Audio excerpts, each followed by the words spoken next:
It's week 27. Technically, it would be week 28 because last week was supposed to be week 27, but I didn't do anything last week because I had some technical difficulties. Sorry. I'm kind of thinking maybe here and there I'll have like just like a bye week because life's busy and it's hard to do this kind of stuff when you have a lot of stuff going on in your own life. But I do want to do this stuff. It's just finding the time and whatnot, and having a bye week every now and again seems like a reasonable thing, I think. Plus then maybe I could try to do other stuff. But anyway, point being is that I'm doing 28 Days Later, where he's doing that trilogy, even though it's going to be a franchise in like 5-10 years, or close to a franchise anyway. But for now, it's a trilogy, and we start off with the first one. It came out in 2002. It's about a little less than 2 hours long. It's rated R. Danny Boyle directed it. Danny Boyle did a lot of stuff. A lot of metaphorical and political kind of movies where he's speaking his mind without really like... It's like there's mainstream and then there's independent, and like he's independent at least in the sense of he doesn't care what people think, and he's gonna tell a story that he wants to tell. So it's like he could be pushing a message, but like it's a message he wants to push because he thinks it's a good thing to push, kind of thing. Which I'm like, I like that. I like that kind of idea. Independent director telling, a story that he wants to tell. I'd say the only problem I have with Danny Boyle is just how he is kind of nowadays, where he's like, people shouldn't be doing what I used to do because it's not a great thing. But it's like, okay, cool, you used to do those things, and now you're trying to take those opportunity away from people now. Like, I mean, come on. It's like using the system and then saying like, oh, okay, we should stop using the system now. It's like, dude, you're almost, not that you're almost dead, but like, dude, you're like in your 50s or 60s or something like that. And these 20, 30-year-olds are, it's like, it's their time now. And you're just gonna go and take that away because you were like, oh, it's a bad thing. It's like, well, maybe you should have gone about it differently when you were younger if you cared so much, but... Anyway, I don't even think the things that's like he's just saying, it's like, it's not even a bad thing, it's just it's like, if you're making a movie about India, it should be an Indian director. And it's like, sure, I get it. But like, if a white guy, black guy, whatever, wants to make a movie about India, or it takes place in India, but there's a story that he wants to tell, then he should go and do it. Shouldn't like be forced to like only do XYZ. That would mean like European movies would only be white people, Asian movies would only be Asian people, and to a degree that kind of is how it is, unless you're in America, and in America it's like throughout the whole world because of obviously what America is. But I just I don't like that idea that much. If a director has an idea, let him do it. And if you're saying it's bad because people of the culture that you're talking, that's whatever, honestly. But I'm not talking about that, I'm talking about the movie, 28 Days Later. The music is by John Murphy. Cillian Murphy plays Jim. Naomie Harris plays Selena. Christopher Eccleston plays Major Henry West. Although you don't really see Major Henry West until like near the end of the movie, like second or like third act of the movie kind of thing.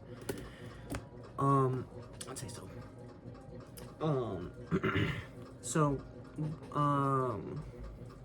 Story goes like this. There's this virus, right? The rage virus, and it spreads throughout the known world, and or at least the best that of your ability anyway, what it seems to be. It's like just spreading and spreading and spreading. And 28 days later after it started, Jim wakes up. And he's trying to adjust to this new life that he's kind of been thrust upon. And he meets other survivors like Naomie Harris and some other people, and it's just trying to like adapt and survive this new world. I'd also say that the movie itself talks a little about societal rage, and I would say how like that kind of thing is not a great thing and not something you want or strive for. So when you have riots and such, there might be good reasons behind why they're about, but ultimately that's not, if you want actual change, that's not the direction, because that's just a momentary thing. That's just, I'm so mad, I'm gonna punch this, I'm gonna punch a brick wall as hard as I can because I'm so angry inside. But then you punch that brick wall. You don't really do much unless you're super strong Bruce Lee kind of thing. But your hand's all broken, it's all bloody, and you hurt yourself more. That's kind of how I view that kind of stuff. It's like you might be super angry, and you might be justified in doing X, Y, and Z, but like, I think you do more harm in going in that direction than good. But anyway, about the movie. IMDb has a 7.5 out of 10. About 500,000 people voted. So let's get into what I think. I think the story's a 5 out of 10. Oh, wow. 5 out of 5.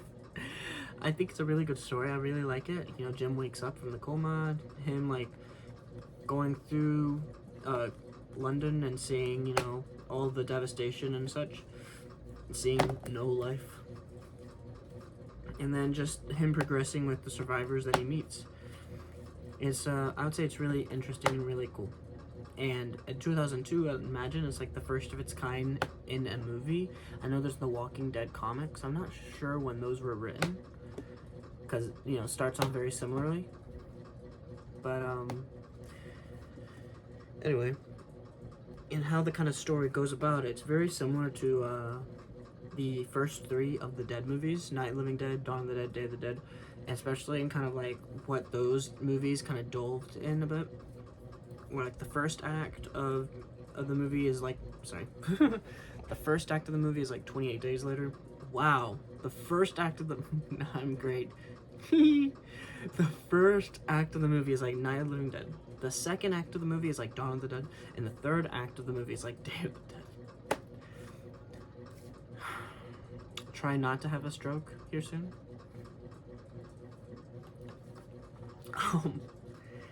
So I like that a lot. I think that's really cool. Characters is a 5 out of 5 for me. I feel like they feel real and honest and not really like oh, that wouldn't make any sense kind of thing. It doesn't make sense. And the characters, it's really sad whenever you see a character go, especially if it's a really way. Like it does a couple of times in the movie. The music's a 4 out of 5 for me. I like it, but it's like this, the main theme, In a House and a Heartbeat, that's like the best piece of music in this movie. And it's like, it's really good, really carries it. But it's only in the movie like once or twice. And it's like specifically at the ending, or near the ending. I think that's the only time it plays. And if it does play again, it's like a little bit different. Or it's kind of throughout the movie, or at least an aspect of that piece of music is throughout the movie.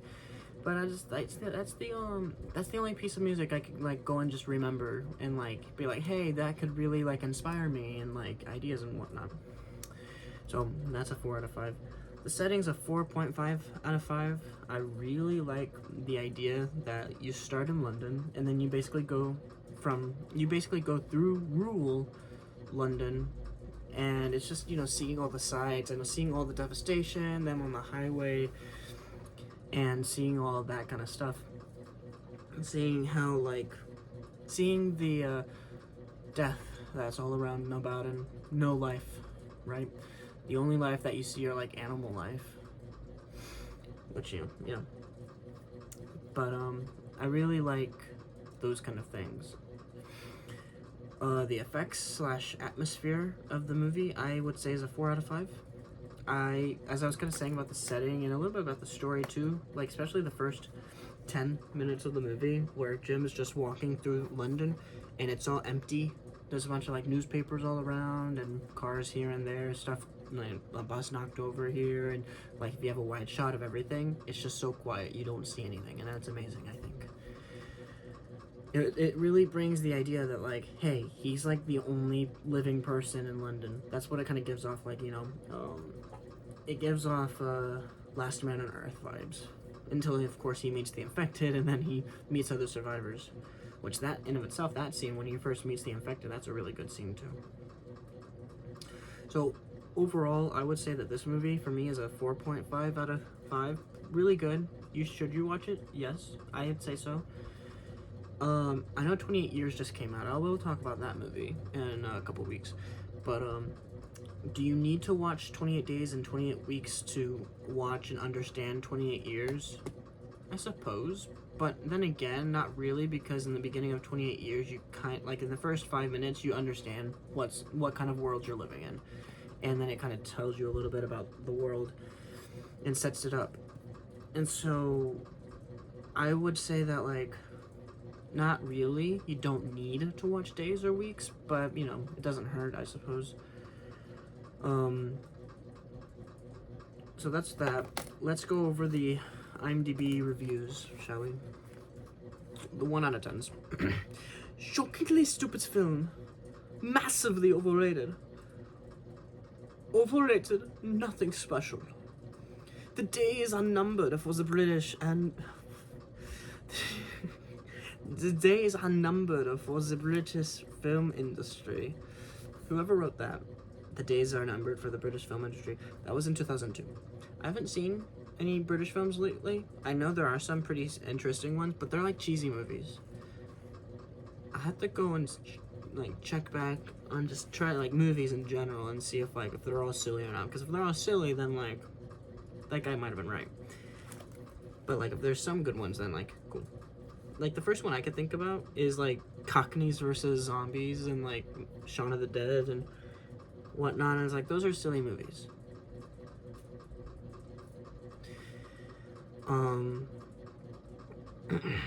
The 5 out of 10s. Uneven horror film, but with occasional flashes of sheer brilliance. Oh, completely overrated and quite boring. High concept horror has its faults and virtues. 10 out of 10s. One of the best European horror films this decade. 28 Days Later is a classic end of the world movie. Truly something special.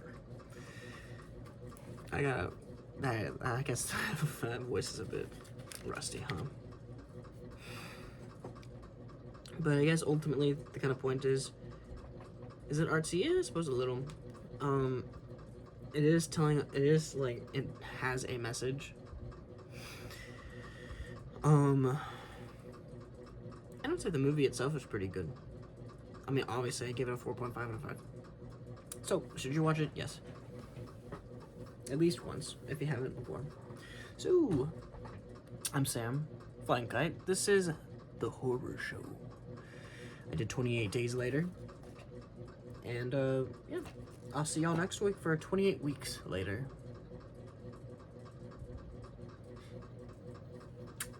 Bye.